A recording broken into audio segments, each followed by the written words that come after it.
Gorantla Madhav episode తోని start చేద్దాం. గుంటూరులో వైసీపీ మాజీ ఎంపీ గోరింట్ల మాధవ్ హల్చల్ చేశారు.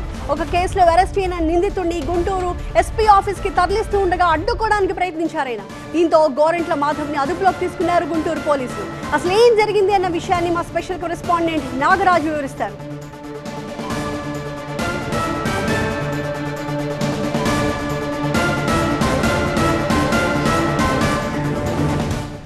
ఒక కేసులో అరెస్ట్ అయిన నిందితుడిని గుంటూరు ఎస్పీ ఆఫీస్ కి తరలిస్తూ ఉండగా ఆ వాహనాన్ని అడ్డుకోవడానికి గోరింట్ల మాధవ్ ప్రయత్నించడంతో ఆయన్ని కూడా అదుపులోకి తీసుకున్నారు పోలీసులు.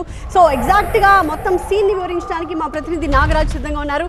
నాగరాజు, ఓవరాల్ గా ఈ ఇష్యూ జరిగినప్పుడు గోరింట్ల మాధవ్ ని అరెస్ట్ చేసినప్పుడు ఎగ్జాక్ట్ గా ఏం జరిగింది, ఆ తర్వాత మాధవ్ రియాక్షన్ ఏంటి?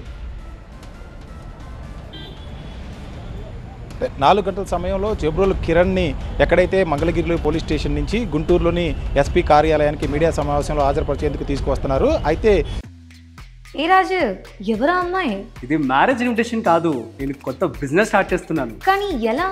బాస్ వాలా బీ ద బాస్.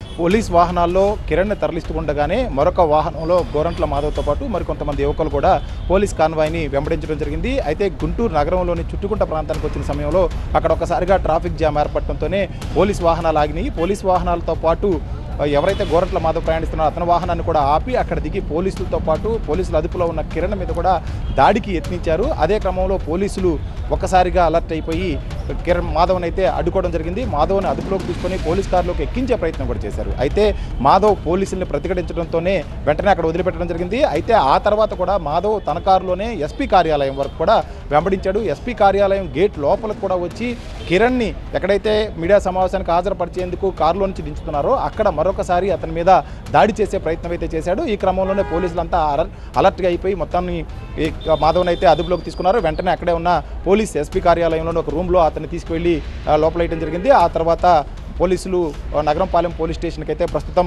మాధవ్ని తీసుకొచ్చారు. అయితే మొత్తం మీద కిరణ్ని మంగళగిరి నుంచి గుంటూరు పోలీస్ ఎస్పీ కార్యాలయం వరకు కూడా వెంబడించడమే కాకుండా అతని మీద దాడికి యత్నించడం, ఇదంతా కూడా పోలీసులు మొదటి నుంచి చూస్తూనే ఉన్నప్పటికీ దాదాపు 30 కిలోమీటర్ల దూరంలో ఎక్కడా కూడా అతన్ని ఆపే ప్రయత్నం అయితే చేయలేదు. ప్రస్తుతం అయితే మాత్రం నగరంపాలెం పోలీస్ స్టేషన్లో మాధవ్ ఉన్నాడు. మాధవ్ని అయితే విచారిస్తున్నారు.